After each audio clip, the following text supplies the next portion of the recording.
Abril de 1945. La Segunda Guerra Mundial ha terminado y el Tercer Reich ha vencido. El vuelo de Hitler a Nueva York es escoltado por reactores supersónicos y saludado con celebraciones de la victoria alemana como las vividas en la Francia ocupada. Se celebran fastuosas ceremonias de Estado para subrayar la trascendencia del momento. Hace el saludo nazi desde la Estatua de la Libertad. Nueva York está en ruinas. Solo queda en pie lo suficiente para celebrar un desfile de la victoria por Wall Street.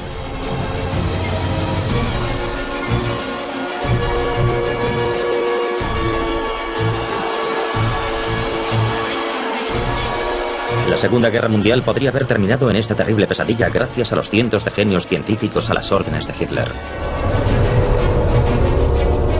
El mítico experto en cohetes Wernher von Braun. La ingeniera matemática y física Irene Brett. El ingeniero aeroespacial Eugen Sanger. Incluso un físico nuclear ganador del premio Nobel, Werner Heisenberg. En los años 20 y 30, los alemanes estaban muy interesados en el desarrollo de cohetes, el desarrollo de la ciencia y la tecnología. Este desarrollo aeroespacial tan avanzado se convirtió en uno de los puntos fuertes de Alemania y la situaban muy por delante de las demás naciones del mundo. En este complejo secreto hoy desaparecido, miles de brillantes ingenieros, físicos, químicos y demás personal cuentan con la tecnología más avanzada y son generosamente financiados por la Alemania nazi. Disponen de los laboratorios más modernos de Europa y su misión es desarrollar el armamento más letal que el mundo jamás haya visto. El ala delta Lippisch P-13. Un avión de combate de despegue vertical con alas giratorias medio siglo por delante de su tiempo. Un portaaviones volador. Y el Silbervogel, el pájaro de plata. Una aeronave supersónica suborbital capaz de bombardear Broadway.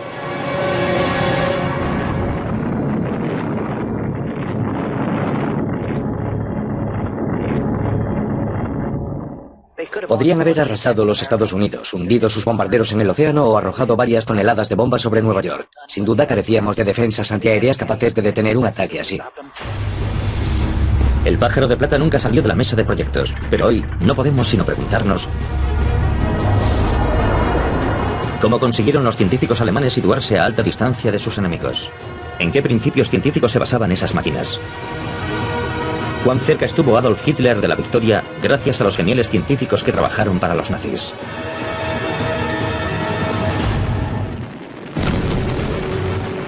En las primeras etapas de la Segunda Guerra Mundial, la guerra relámpago o Blitzkrieg de Hitler avanza imparable por una Europa indefensa.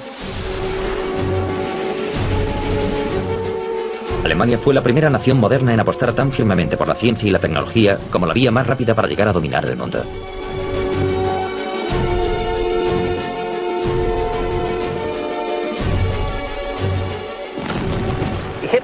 Probablemente a Hitler le impresionaban e influían en gran medida los sistemas de armamento espectaculares. Los alemanes tienden a anteponer la calidad a la cantidad. Creían que una calidad superior cambiaría el rumbo de la situación y ese concepto era una extensión de la mentalidad de Hitler.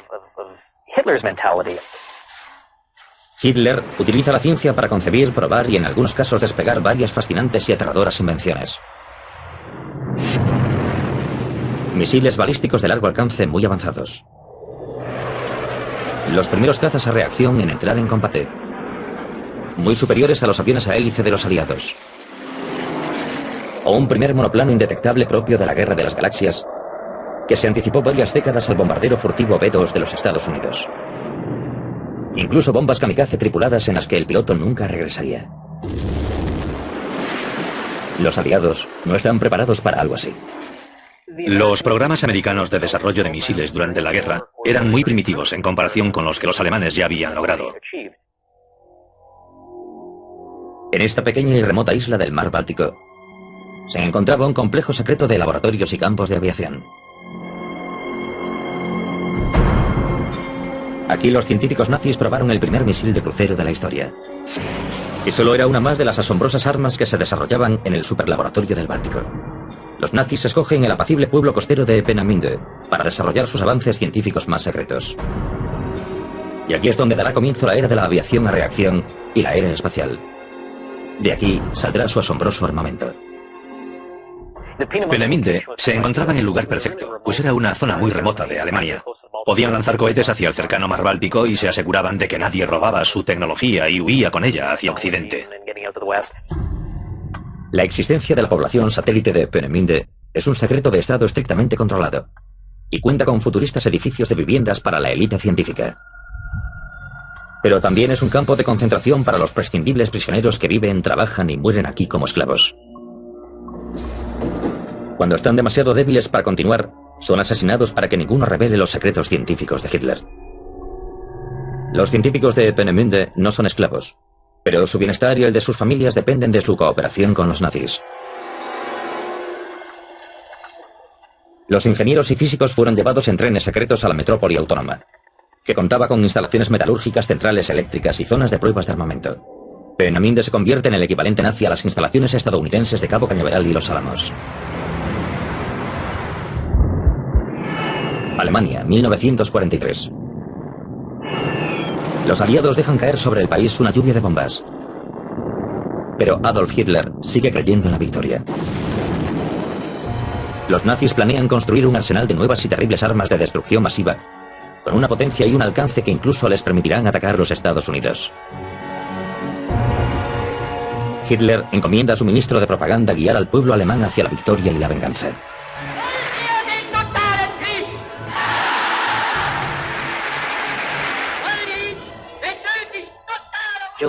Joseph Goebbels les pone los nombres de Represalia 1 y Represalia 2. La idea era que permitiesen contrarrestar las ofensivas aéreas estadounidense y británica. El Represalia 1, o V1, es un revolucionario pulsorreactor propulsado con combustible líquido capaz de volar a 580 km por hora en piloto automático. El V1 entra en acción tras ser lanzado desde una rampa o desde una aeronave en vuelo. Un sofisticado sistema de retroalimentación lo guía hacia su objetivo mediante un girocompás. Al V1 también se lo conoce como bomba zumbadora, Butz Bomb, por el intenso ruido emitido por su motor a reacción. Un odómetro controla la distancia preprogramada a la que el V1, según su diseño, debe caer en picado. Pero en sus primeros vuelos, la caída en picado corta el flujo de combustible y apaga el motor. Su repentino silencio se convierte en el aviso de un impacto inminente. Of the 8,000 bombs launched, 2,300 penetrated British defenses, most of them falling in the London vicinity. The propulsion roar of the flying bomb. El primer misil de crucero de la historia hace que en 1944 y 1945 llueva fuego y ceniza sobre Gran Bretaña, aterrorizando Londres con miles de muertos y decenas de miles de heridos. Hundreds of homes, hospitals and public buildings were hit. They fell in crowded streets during rush traffic hours. But new deep shelters built for this emergency were put to use and saved the lives of thousands of people. Only one life was lost for every 3 bombs launched. Few of the robot bombs resulted in fire, but the great concussive blasts of Vengeance Weapon No. 1 exceeded anything London had experienced. Los secretos avances científicos de Hitler están dando sus frutos. Son tanto logros tecnológicos como militares. Pero la precisión de los proyectiles plantea un serio problema. Para atacar y destruir bases aliadas con tropas y convoyes, alguien tendría que pilotar la bomba. Mientras Hitler promete a la nación que sus cohetes cambiarán el curso de la guerra, sus ingenieros añaden un asiento para un piloto y unos rudimentarios controles al V1. Nace así el Reichenberg, el avión kamikaze alemán. Se construyeron cientos de unidades, pero ninguna llegó a entrar en combate. Eran difíciles de pilotar. Un piloto habría aumentado ligeramente su eficacia, pero ni su velocidad, ni su alcance, ni su resistencia, ni su capacidad para alcanzar el objetivo lo convertían en un arma esencial para ganar la guerra. Varias décadas después, los prototipos del Reichenberg son descubiertos en un archivo privado. En este pequeño garaje de Baviera, los secretos avances científicos de Hitler vuelven a la vida. Aquí se reconstruyen varias de aquellas asombrosas armas para algunos museos. Estos fabricantes de Baviera encuentran soldaduras de calidades muy diferentes, lo que sugiere que algunas fueron hechas por técnicos especializados y otras por exhaustos prisioneros del campo de concentración.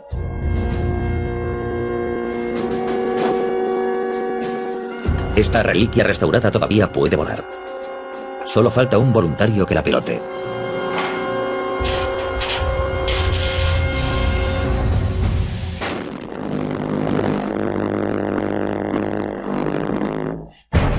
Para los científicos secretos de Hitler, ningún concepto es demasiado innovador y ningún sistema de propulsión o diseño de ala son demasiado extravagantes. Algunos volarán, otros fallarán. Muchos podemos verlos en las guerras del siglo XXI. Y en un extraño giro de la historia, uno de los científicos más brillantes de Hitler sobrevivirá a la caída del Tercer Reich y se convertirá en un héroe americano. 1943. El Partido Nacional Socialista de Alemania anuncia su proyectil V1, lo que sugiere que planean fabricar también un V2. Desde la base secreta de los nazis en Peenemünde, los ingenieros inauguran la era espacial gracias a un joven y brillante físico, el doctor Wernher von Braun, y su cohete A4, finalmente llamado V2. El V2, el arma de represalia de Wernher von Braun, era un cohete de artillería que podía caer en algún lugar de Inglaterra y matar a algunos ingleses. Pero eso no era lo que realmente le importaba. Quería probar la aerodinámica, la potencia, el empuje, la refrigeración, todo lo necesario para dar un paso más hacia el espacio. Quería ver al hombre en el espacio, era su pasión. Sus conceptos sobre la ingeniería eran lo que lo motivaba. Von Braun dispone de su propio laboratorio y de un equipo de expertos en un momento en que los cohetes son poco más que una afición de niños en los Estados Unidos. Con el tiempo consigue crear el primer misil balístico de largo alcance, el V2, un imparable cohete utilizado como arma de represalia. In September of that same year, 1944, the Germans also began their firings of the vastly superior V2, which was powered by a real liquid fuel engine. Military rockets in a rudimentary form had been used for centuries, but their propulsion was by the use of gunpowder. In this new era, it was the Germans who realized that the liquid fuel rocket could be put to military use, that it could be given impressive range and great destructive power. El interés de los alemanes por el avance de la tecnología cambia por completo la ciencia y la guerra. They not only took a toll of more than 9,000 casualties, they also had a devastating psychological effect. For unlike the buzz bomb, the V2 fell without warning. It had a speed of 3,300 miles per hour, and it could not be intercepted by fighter aircraft or brought down by anti-aircraft artillery. Según Boeing, a von Braun le interesaba más la ciencia que ganar la guerra. Lo único que le importaba era solucionar problemas de aerodinámica, de control, de combustión, todos los elementos inherentes a un misil balístico, pero no como un arma, sino como un medio para llegar al espacio. Pero desafiar al Führer no es una opción para ningún científico alemán. Y tampoco lo era sugerir defenderse. Los alemanes no lograron desarrollar una faceta que al final decidiría el resultado de la guerra, la tecnología defensiva. Contrariar a los nazis equivalía a tener problemas, así que no se podían producir armas que pareciesen demasiado defensivas porque eso podría indicar que estaban perdiendo la guerra. Pero lo cierto era que los alemanes sí estaban perdiendo la guerra. 1944. Los aviones estadounidenses atacan un convoy de camiones nazis que transportaban un arma asombrosa, cuyo uso podría haber cambiado el desarrollo de la guerra.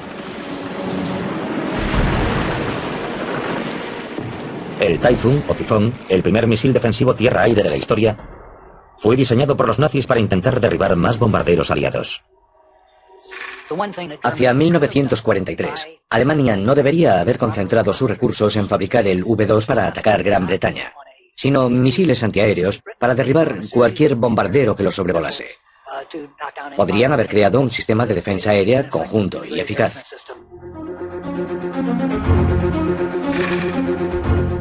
Las primeras pruebas del Typhoon se llevaron a cabo en la estación 4 de Peenemünde en 1944. Es revolucionario y económico. Un sencillo tubo de acero de unos 180 centímetros de largo que contiene una mezcla de ácido nítrico y combustible sintético. Y que puede recorrer más de 9 kilómetros en solo 14 segundos. Planean fabricar más de 1 millón en 1945. Pero no se llevó a cabo. Estaba claramente fuera de sus posibilidades. Creían firmemente que habían ganado la guerra o estaban demasiado centrados en que la guerra durase cuanto más tiempo mejor para mantenerse en el poder el mayor tiempo posible. Nunca concentraron sus recursos ni permitieron a las personas que podrían llevar esos planes a cabo reunirse y hacerlo. Había muchas sospechas, muchos conflictos políticos. Esta simulación informática muestra el aspecto que tendrá la lanzadera móvil de disparo del cohete defensivo Typhoon cuando sea reconstruida. el de un artefacto científico secreto que aún hoy perpetúa la fascinación que despierta este asombroso armamento. Estos artesanos están construyendo un solo Typhoon, no los varios millones en los que Alemania confiaba para limpiar el cielo de bombarderos aliados. En última instancia es el ingenio del armamento nazi y no su número lo que impulsa el mundo más lejos, más rápido y más alto que cualquier otro artefacto conocido.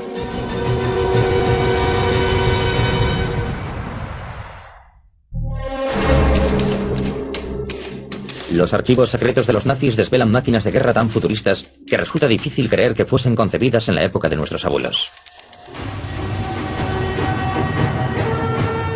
El vuelo con motor tiene menos de 30 años de historia cuando Hitler llega al poder. Sin embargo, en cuestión de meses, las pizarras y los planos del Tercer Reich ya están repletos de diseños increíbles. Antes del fin de la guerra, Alemania lograría numerosas innovaciones aeronáuticas que sentaron las bases de muchos vehículos aéreos y espaciales actuales. El Arado 234 fue el primer bombardero turborreactor operativo y el reactor más avanzado de su clase.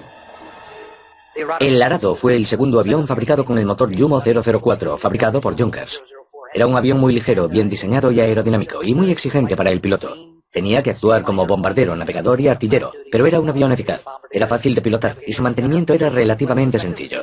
Entraron pocas unidades en combate.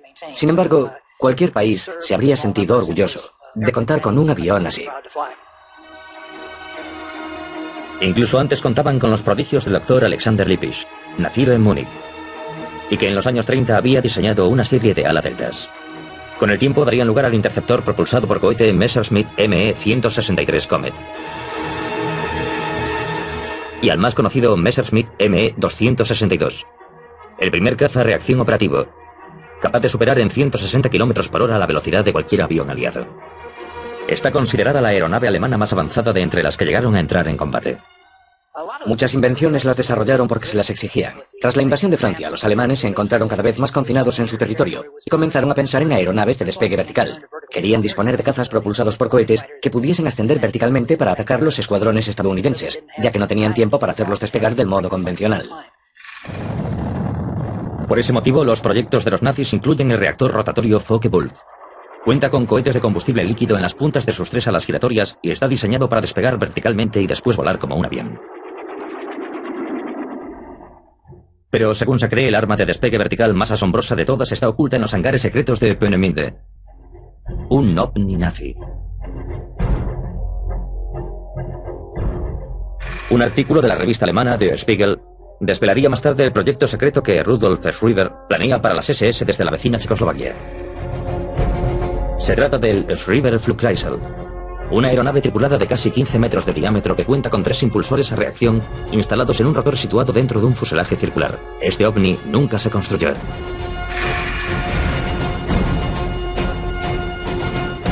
Pero aparecen nuevos indicios de un platillo volante en los bosques y arroyos alpinos de un castillo de la Alta Austria. Se trata de un invento en forma de disco similar a una hélice. Utiliza los principios de la transformación de la materia y el flujo de energía para crear un motor que en vez de combustible funciona gracias a la turbulencia natural creada por un torbellino de agua o aire.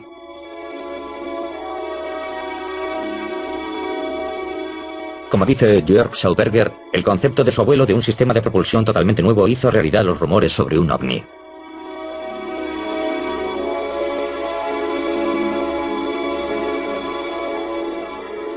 A principios de 1930, Victor Schauberger estudia la capacidad de los peces de nadar contracorriente. Inspirado por este fenómeno natural, inventa un motor silencioso propulsado por vacío para generar un empuje sin combustión. Un revolucionario componente que tirase de los aviones en vez de impulsarlos desde atrás. Lo llama Repulsin. El Repulsin, o Repulsine en Alemania, pretendía ser una especie de cámara de reacción que lograse transmitir movimiento gracias a las moléculas que eran absorbidas hacia su interior. Incluso hoy, el austríaco sería un adelantado a su tiempo. En plena Segunda Guerra Mundial, su invento está a la altura de la ansia de Hitler de poseer un arsenal asombroso. Contra su voluntad, Victor Schauberger es forzado a trabajar en el corazón mismo de la ciencia nazi, en un laboratorio de armamento con mano de obra esclava.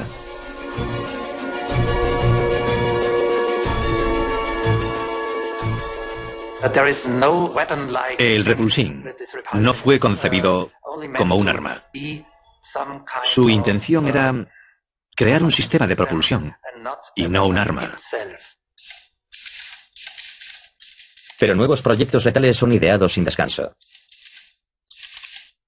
Entre la correspondencia de alto secreto entre las autoridades nazis y el coronel Schroeder Stranz de las Fuerzas Aéreas Alemanas, encontramos indicios de un arma asombrosa de la que se dice que puede matar, curar e incluso ayudar a encontrar petróleo.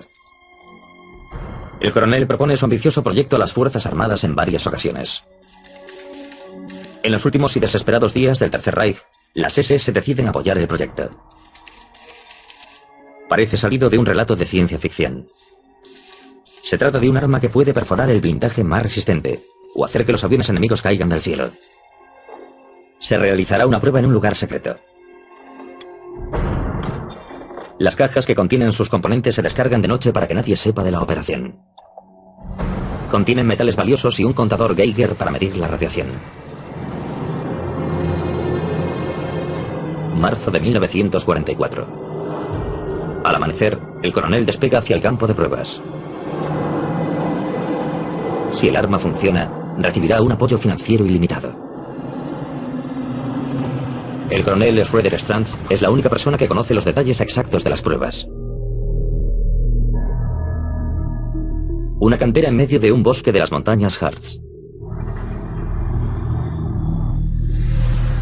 Los documentos secretos no revelan qué aspecto tiene, solo que su extremo frontal, similar a un cañón, dispara un rayo invisible. El coronel Schroeder Stranz ha inventado un haz de rayos X. Utilizando los conocimientos técnicos disponibles en ese momento, podría haber tenido este aspecto.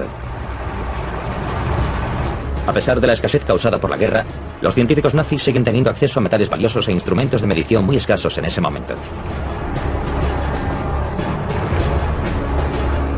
Según el resultado de una prueba, el arma dispara un rayo de radiación que puede ser detectado a 25 kilómetros de distancia. Las SS y el coronel Stranz se apuntan un éxito.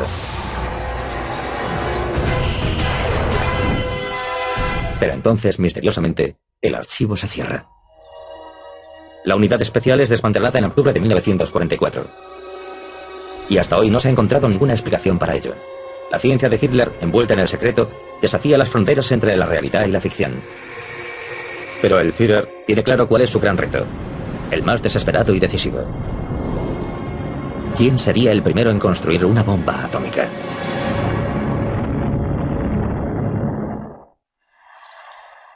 ...1943... Mientras los científicos continúan trabajando en la ciudad secreta del Báltico, la guerra sigue yendo mal para el Tercer Reich.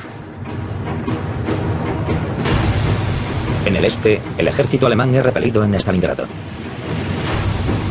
La invasión de Rusia planeada por Hitler se convierte en pánico, masacre y retirada.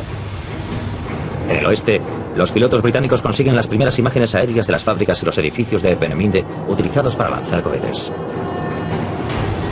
Los bombarderos británicos arrasan el complejo. Su objetivo son los edificios donde viven los científicos e ingenieros de Hitler. Cientos de ellos mueren. Peenemünde nunca se recuperó por completo. Perdieron a su personal clave, científicos y su equipo de investigación. Los proyectos de Peenemünde son trasladados bajo tierra a fortalezas de las montañas y minas remotas a salvo de los ataques aéreos de los aliados. Stuttgart, Alemania, 1944. Los nazis proyectan el arma definitiva para ganar la guerra, una bomba atómica. Un equipo de científicos alemanes intenta desvelar los secretos de la fisión nuclear para producir energía eléctrica.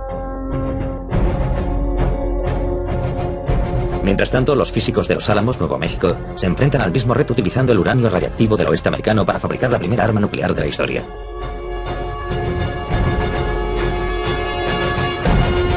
Pero los alemanes cuentan con su propio genio atómico, el premio Nobel Werner Heisenberg, quien con su equipo se hacen llamar el Club del Uranio. Pero el ejército alemán tiene otros planes para ellos. A principios de 1945, ni los militares ni los investigadores estadounidenses saben una palabra sobre la capacidad nuclear de Alemania. Los Estados Unidos crean un proyecto secreto denominado Operación Alsos, para averiguar si los alemanes planean fabricar una bomba atómica. Cerca de la ciudad de Stuttgart, bajo un castillo en Hagerloch, agentes de la Operación Alsos descubren un reactor atómico en una bodega de piedra y bloques de uranio ocultos en un campo cercano. Regresan a los Estados Unidos con las pruebas conseguidas para que sean analizadas. A ese mismo castillo medieval han llegado meses antes cargamentos clandestinos de agua pesada, un elemento clave para obtener energía nuclear. Proceden de Noruega, ocupada por los nazis, pese a los valientes intentos de la resistencia noruega por impedir que lleguen a Alemania. Un código secreto revela la cantidad de deuterio que contiene cada barril transportado. El deuterio, un isótopo del hidrógeno, hace que el agua sea aproximadamente un 10% más pesada. Los nazis planean combinar este envío de agua pesada con los bloques de uranio para iniciar la era nuclear.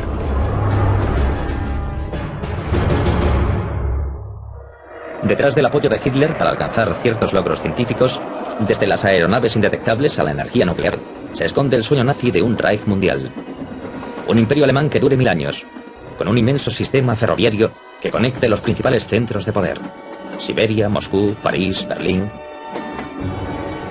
La capital, Berlín, pasaría entonces a llamarse Germania.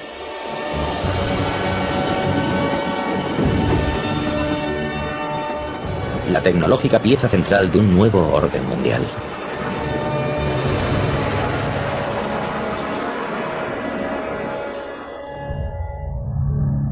Pero en marzo de 1945 el sueño se va desvaneciendo rápidamente y Hitler está cada vez más desesperado.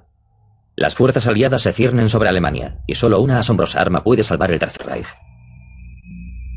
Pero en Trinity Site, en el desierto de Nuevo México, son los estadounidenses los que demuestran la potencia de la bomba atómica.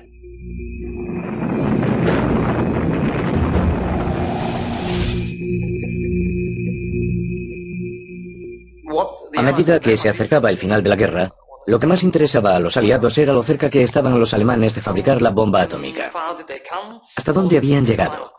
Esa era la gran pregunta. Y decidieron reunir en Farm Call, cerca de Cambridge, a los 10 principales científicos atómicos. Sus conclusiones fueron: 1. Era evidente que los alemanes no tenían una bomba atómica. Y 2.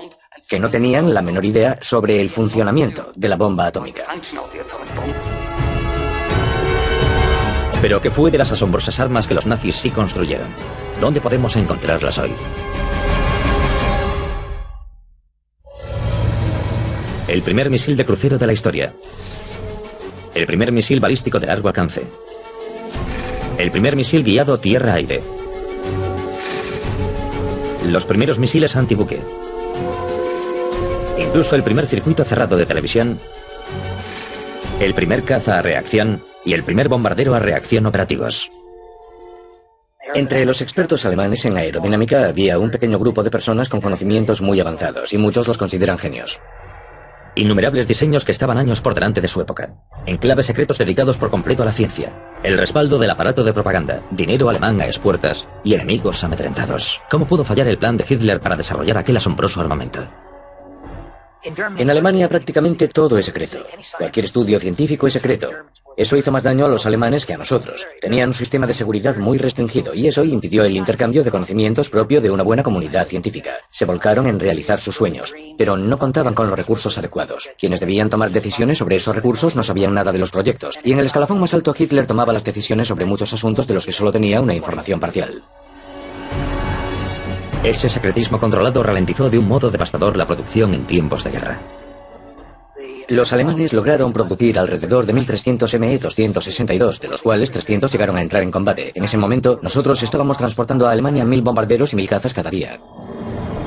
El Tercer Reich respalda cientos de invenciones letales, pero para llegar a producirlas y ganar la guerra, tendría que dar prioridad a algunas de esas armas y fabricar varios miles de unidades de cada una. Afortunadamente carecían de los métodos de producción, la gestión y los materiales necesarios. Si Alemania se hubiese centrado en su defensa, escogido de forma más estratégica su munición y aumentado en gran medida la producción de unas armas determinadas, el resultado de la guerra podría haber sido muy diferente. Eso habría dificultado enormemente la invasión de 1944. Probablemente habríamos tenido que aplazarla hasta 1945. E incluso es posible que la guerra hubiese terminado con la primera bomba atómica cayendo sobre Alemania en lugar de Japón. Pero eso no sucedió.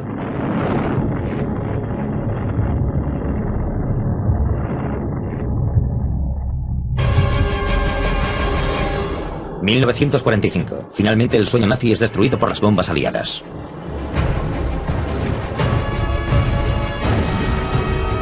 Hitler y Himmler se suicidan. En los juicios de Nuremberg, los nazis se enfrentan a sus propias penas de muerte.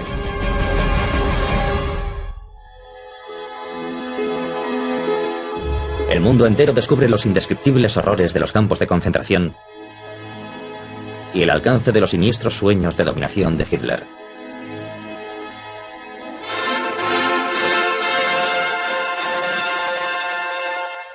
Unos sueños que van mucho más allá de Europa. Los ataques contra los Estados Unidos se remontan a 1939. En este ingenioso noticiario alemán, los nazis concentran abundante fuego aéreo de largo alcance contra los Estados Unidos como parte del proyecto America Bomber.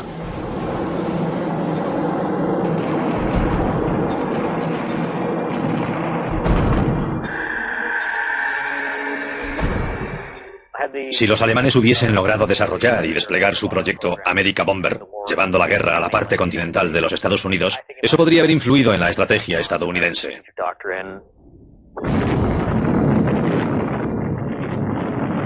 Sobre todo si hubiesen empleado proyectiles nucleares.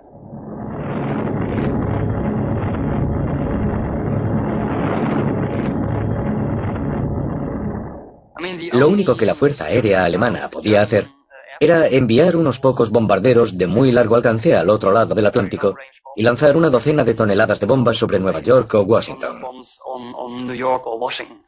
Los proyectos Represalia y America Bomber de los alemanes no habrían tenido en absoluto el efecto deseado sin un arma nuclear.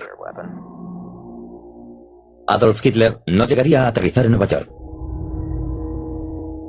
Pero el director de su programa científico sí cruzaría el Atlántico y cambiaría el curso de la historia. En 1945, cuando las tropas estadounidenses y soviéticas se acercan a Berlín, el genial inventor de cohetes Werner von Braun y un pequeño grupo de sus colaboradores más leales debe elegir su destino: entregarse a los rusos, tomar cianuro o pasarse al bando aliado.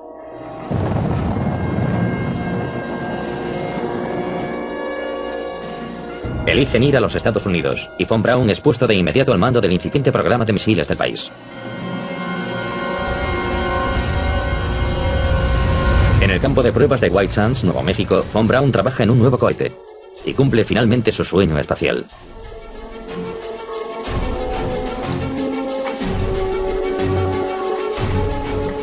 Tras escapar de las sombras de Peenemünde, el creador del mortal V2 pasa el resto de su vida sirviendo lealmente a su nuevo país.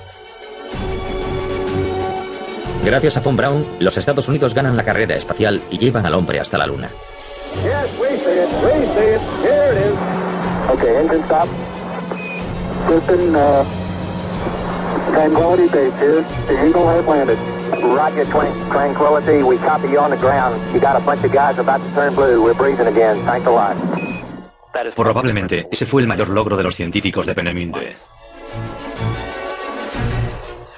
Sin duda, Werner von Braun es el ingeniero estadounidense de cohetes más relevante del siglo. Muchos dirían que es el ingeniero de cohetes más relevante del mundo.